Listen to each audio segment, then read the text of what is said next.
good. So happy we don't have a little table. Actually, someone did comment. I don't know if you saw it.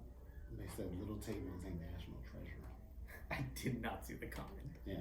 Okay. Some guy named Kurt. That was crazy. Kurt 289 or something. Crazy. Are you ready? Yep.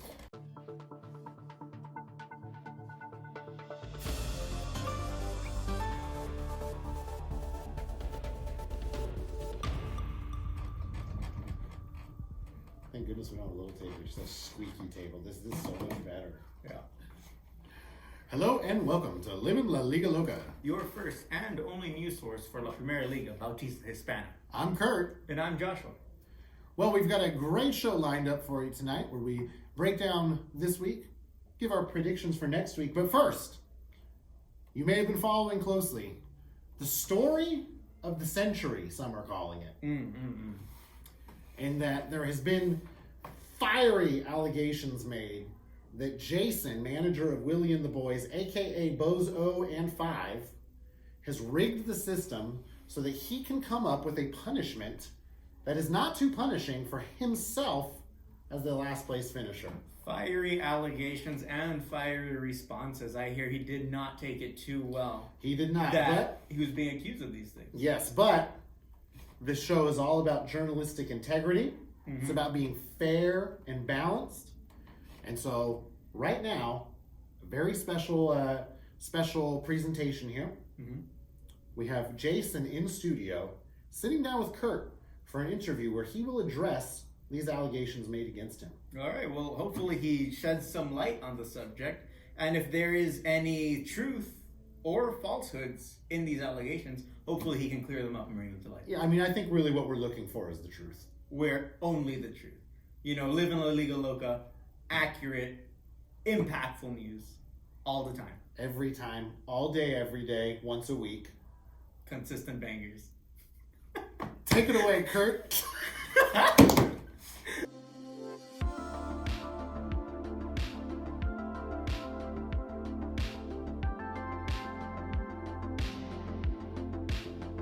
Welcome to La Liga Lowdown. We have a highly requested interview joining us today. Many of you are aware that 2 weeks ago, a massive bombshell was dropped on this very program, alleging that Jason, manager of Willie and the Boys, aka Bozo and Five, ingratiated himself to the position of deciding the last place punishment so that he himself would not have to suffer a bad punishment because he knew he would be getting last place. Now, last week, we had our anonymous source come on here. We interviewed him, and we said that we would give Jason a chance to come on the show, clear the air, and address these allegations. Jason, thank you for joining us.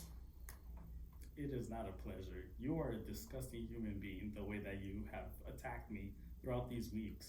I just want to let you know right now, I am not happy. I thought I was going to get the competent interviewer in Joshua, and instead I got this bozo over here. Well, Joshua's literally interviewed no one, so I'm not sure where you got the competence from. Exactly where this interview goes, like, I don't know what to do anymore. I don't know. It's just the ratings are obviously going down. It's just obvious. Well, regardless of the ratings, we're not here for ratings. We're here for the truth, and I'm hoping we can get to that. So, Jason, there was talk about, well, I guess what we should start with is, are the allegations made against you true? Did you get yourself in a position to decide the last place punishment so that you yourself would not have to suffer anything too bad? Well, let me be honest. This league is so bad that never in a million years would I have thought that I would be in this position. This league is full of mistakes, full of bozos. This league is full of chaos. Never would I ever think that I'd be 0-5. So let me tell you right now, I'm happy I am in charge of the punishment because now I feel like I can't lose, even when I lose. Think about it. So what you're saying is that you did not choose to be in charge of the punishment thinking that you would be in last place because you didn't think you would be in last place. But now that you are, you're excited that you are in charge of it. Oh yeah, of course. course. I am definitely excited that I'm in charge of it. Now, at the beginning of the season, shortly after the draft, there was discussion that before the season began, before week 1 began, we would decide what the punishment is. Why did that not happen? Because we're unorganized and no one voted, and that's a fact. That's a solid response. I can't dispute that. That's exactly what happened. So when will the punishment be decided? As soon as we are no longer unorganized and we can decide on the punishment. Now, I am talking to you. Now, do you think that as the, let's say, the czar of the punishment czar, we can say, do you think... I like the Punisher. The Punisher, we can work with that. We can use that. As the Punisher, do you think you have some responsibility to maybe get the vote started? I believe that falls under the commissioner's responsibilities, but I know that guy is a complete bozo sometimes. I mean, he refuses to push trades on time, makes all these wacky rules. Of course, everything falls in his favor.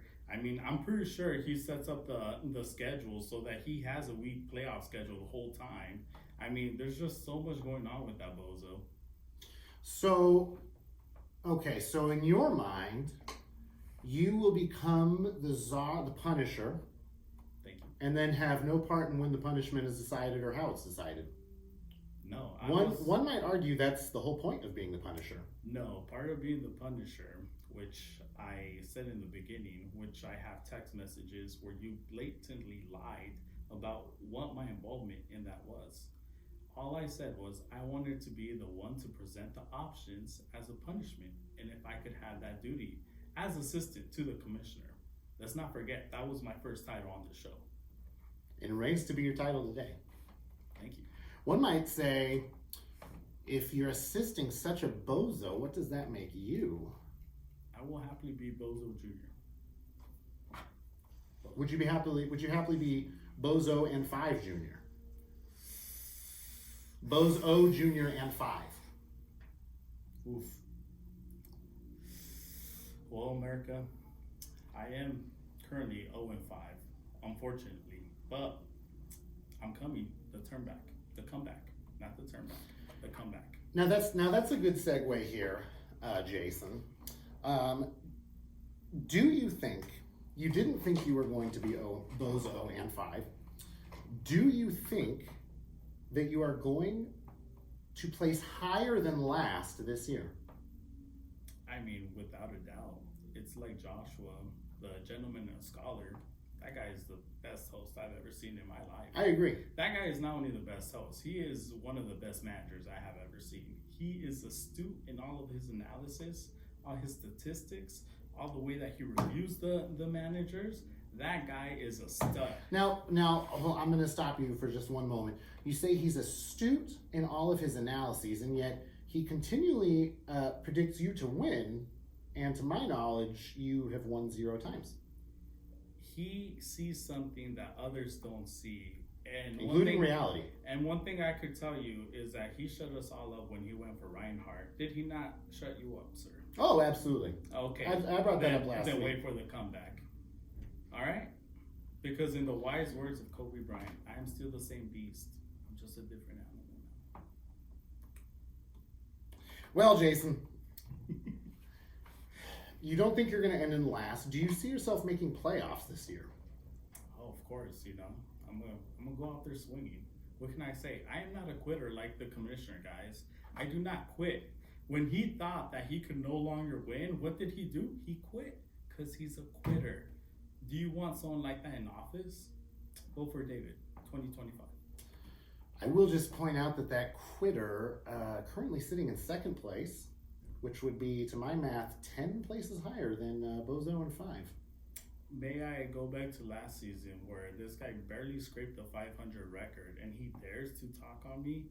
Someone who went 15-8, someone who placed second, who went to the finals, who had a horrible draft, but still, despite everything, knew nothing about hockey. And this guy knew everything, and he still placed higher than him. Now you tell me, who's the bozo in that scenario? This guy has all the advantages in the world, and yet he still continues to underperform. Can you say that your team has been performing to the level that it should be? No, and what's interesting is it's underperformed, and yet here I sit 4-1. In a bozo league, in a bozo world. That is what we are, guys. I'm sorry, but Yahoo has us ranked unfairly. We should not be a Gold Cup league. We should definitely be a clown league. That's what we should be. Well, you heard it here. If anyone knows about being a clown, it's Bozo and 5. So Bozo Jr., please. Bozo Jr. and 5. Jason, thanks for joining us. Commissioner. Back to you guys in the studio. Thanks, Kurt. Wow, that was intense. Impactful. Man, I did not expect that interview to go the way it did, honestly. You know, I think in all of our interviews that we've had, Jason is the first who was so aggressive towards you. Yeah, you know, that's okay. My feelings aren't hurt. It was fair, and that was just darn good journalism, Joshua. That's what that was. We were looking for accuracy. We were looking for the truth, and I think we got it. I feel like we got it. I think we got a real handle on the kind of person Jason is, the kind of person you are. And yeah. Okay, well, Joshua, let's jump into this week that just happened. So I figured we would start with Benton's best team. All right. And noted feelings herder Bozo and 5, Jason, Willie, and the boys. Okay. And not much to say here other than very predictably dropping to Bozo and 5. Man, you know what? I can't say anything. He's Bozo and 5 now. He's man. Bozo and 5 I now. can't. I love you, Jason, man, but you know, I still believe in you 100%, and I think, you know, he brought it up really good during that interview. He's going to be losing for a bit. But just because that is the case right now does not mean he won't make that comeback. That turn back, as he first called it and then corrected it to come back. But I believe he's going to make that comeback. 100%. He's going to make that comeback. He has to. You know, he has to.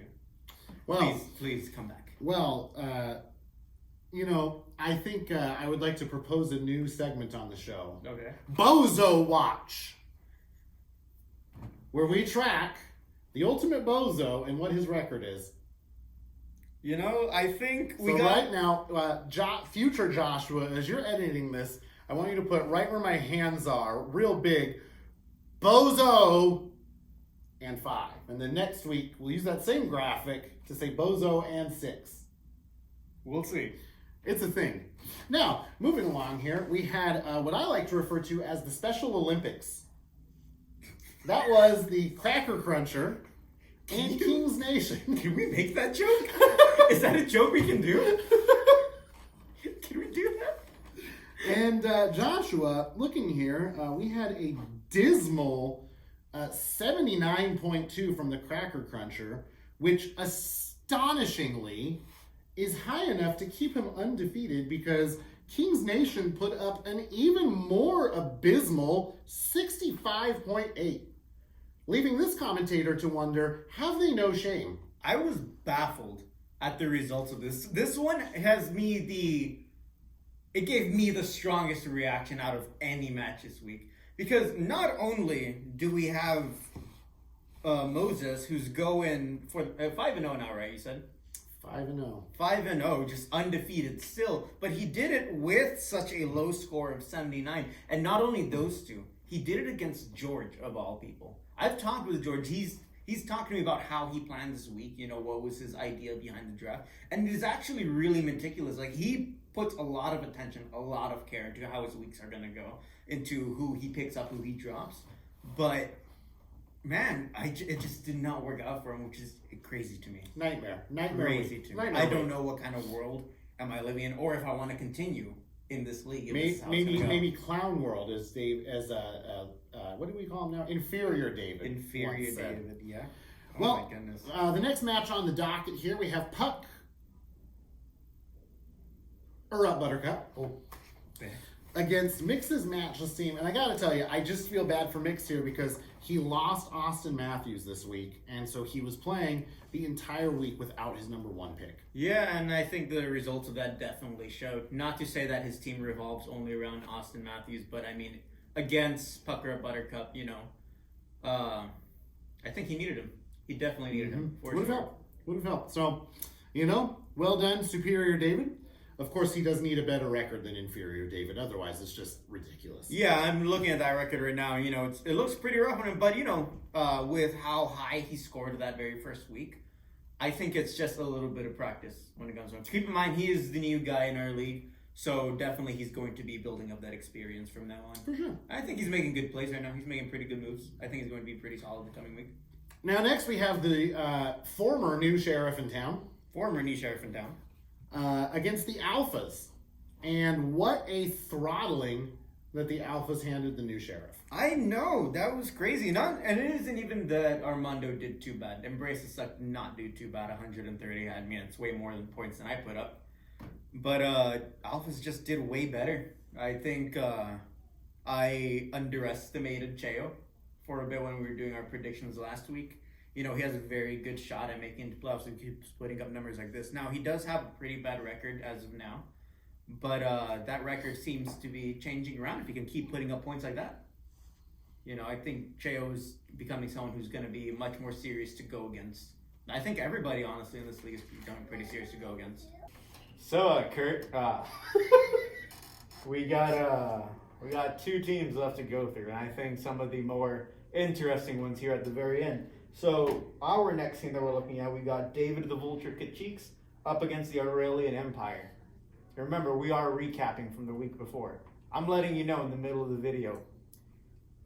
Yeah. Well, what can you say about this match? Exactly what we thought was going to happen happened. I'm done saying nice things about David's team. I think Inferior David's team. I don't think you have to stop. I think you can keep going. I think you have plenty of stuff left to say.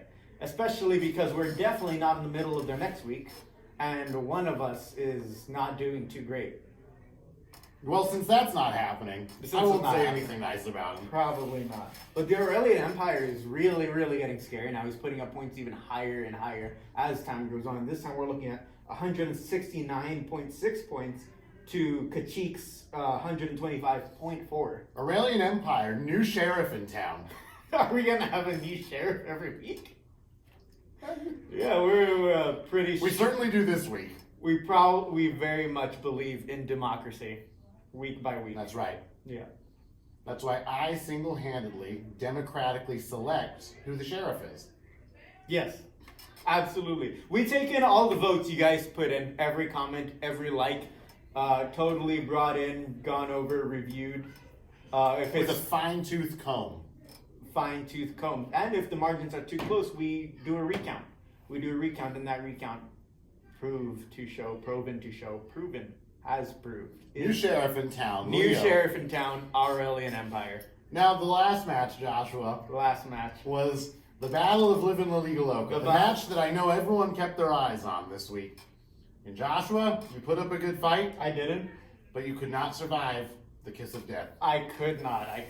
The curse of Joshua, I would say, is now over. Like you mentioned before, I just have no strength anymore when it comes to this curse. I have no control over what's going on, but someone here clearly does. And his name is Kurt. Yes, I do have the kiss of death. If I say nice things about someone's team, they crater. So Joshua, that's a great transition for us to go on to the next week. Not the current week, the next week. Yep. And, I was speaking with George, and he asked me to just not say anything about his team. And I think that's a sentiment a lot of people share, now that the kiss of death is a thing. And so, Joshua, I'm not going to say anything about anyone's team. Okay. This is all you. No. Really? Okay. So, Kurt, well, first up, we're looking at Willie and the Boys versus Mix's matchless team. One that I'm always ecstatic about. Jason, what a manager. Let me tell you all about him. Greatest manager I have ever seen. Stop me if I'm wrong, please. Greatest manager I've ever seen. I think he's really strong, really coming up in the league. And you know what? I'm going to go ahead and say that this one's pretty close. And because we're not in the middle of the week and definitely at the beginning of it, you know, things are looking up for one team. And it's not the one that you'd expect. It's the one I'd expect, but not the one you'd expect. I think Jason has a pretty good chance of coming out with his very first win this week. Cool. Okay. Going on to the next team, we got Alphas versus Benton's best team. You know, one that is two guys who are looking way more serious, as we mentioned a little earlier ago. Very serious. And I mean, them going up against each other, you know, just brings a little bit more tension to this week's match. So Benton's best team, we're looking at 3-2. Alphas with an opposite score of 2-3. You know, do you have any comment on who might be winning this coming week? Phenomenal. Such a deep insight. I couldn't have said it better myself.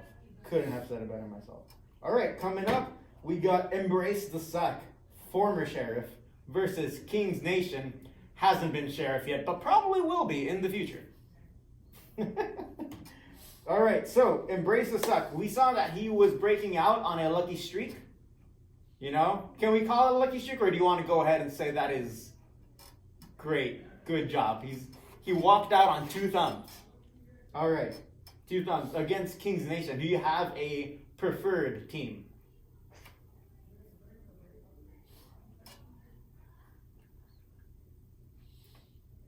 Heart attack. The former sheriff. Everything is heart attacks with you.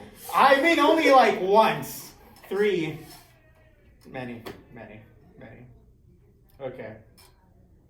But since now you have said something good about one team, seeing as you favored one, could we be seeing a loss of that team this coming week? Probably. It is Armando. It is Armando. Whether you said something or not, you know, would have been hard. Armando has this incredible ability to just grab defeat from the jaws of victory. I've never seen anything quite like it, but he does it time and time again. That's such a great explanation. I love it. All right. Oops. So now we're going to be looking at Buttercup versus Commission Possible. That's him. Do you have anything nice to say about your own team? Oh my gosh. No, I don't, but let me tell you about Superior David's team. Oh. World beating. Probably the best team I've ever seen in my life. Really? Probably. Really? But yeah. All right. You heard it here. Buttercup. Maybe walking away with a win this week. What a great team. What a great team. Phenomenal team. I think there's a new sheriff in town. There's a new sheriff? Yeah. We just elected the last one. And I think, well, you know, terms are short. Term limits are a real thing. So I think Superior David, new sheriff in town. All right. Okay, going on to the next team. And he's getting married. Congratulations, Superior David. Yay! Only one more thing you can hold over the inferior David. Superior David with wife, inferior David without wife. Wife count 1-0. Oh my goodness. Beautiful. Much like the probabilities of making it into playoffs. Hello. All right, next team we got the Aurelian Empire versus the Cracker Cruncher. We got the brothers facing off against each other. So we have the former sheriff against Never Punished. And you know what? I'm going to make a bold prediction. I believe in the Buffalo Sabres' first game of the week, Tage Thompson will score a goal, but then leave the game injured. No. I'm calling it right now. Man. That's a really bold prediction. And then, Moy wins the week. Never Punished. I don't know. He is the first place team that we deserve. Okay, look. The Aurelian Empire has placed 169 points this last week. I'm pretty confident they can put up something similar this week and give the Cracker Cruncher his very first defeat. His long-coming, deserving... If there's one thing I've learned about Moy, he never gets what he deserves in this league. He gets far better than that. That is unfair. Well, Aurelian Empire, I'm really hoping for the both of us who were undefeated before, now very defeated, you pull out that win. You give him that defeat. Please, he must be overthrown. All right, now that just leaves the very last team. We're looking at David the Vulture Kacheeks versus the Heart Knock Life. And you know what I'm going to say right off the top? What are you going to say? There's a new sheriff in town. No, there's not. Oh, no! There's not. Okay, There's at not. least the deputy? I would never deputize Lesser David. That good call. Good Although call. I'm making the prediction right here. Lesser David takes the win. Really? Really. Honestly, it's a really nervous one I was up against. I was talking to him just a little bit ago. He's telling me he's equally nervous. You know, but for me, man, I'm looking at, what's his face? Broden from the Minnesota Wilds. And he's not looking too good for me. I think he might be put on day-to-day this week. You know, I don't know what it is, but something, he might be put on day-to-day. Sometimes you get those vibes. You know, he is only scheduled, I believe, for 2 games. So it won't be taken much away. But against Kacheeks, there's nothing I want to. That's why it's day to day. Good job. Good job. I'm proud of you. Good job. Anyway, David was telling me that he's feeling pretty similarly nervous about it. You know, I thought I was handing him the win this week, but it seems like he sees something in me that not even I do. So who knows? Who knows? I think because we're not in the middle of the week, you know, I think there's going to be a point where there's going to be a pretty big gap between us. But even then, he sees a comeback from me. So we'll see. You know, with Reinhardt at your side, anything is possible. I think that's blasphemy. Anyway, that is the last team for the coming week. We have finished now our predictions. There's nothing left to be said here. Nothing out of the ordinary. Everything has gone along just as smoothly as we always do here. Very professional. The professionalism is Livin, through the Liga, roof. Loca. Professionalism. Through the roof. Very accurate, impactful news every day, all day, every day, once a week. Once a week, baby. Well, folks, thanks once again for joining us for this regularly scheduled episode of Livin' La Liga Loca. I'm Kurt. And I'm Joshua. Have a nice day. Marner! I hate you.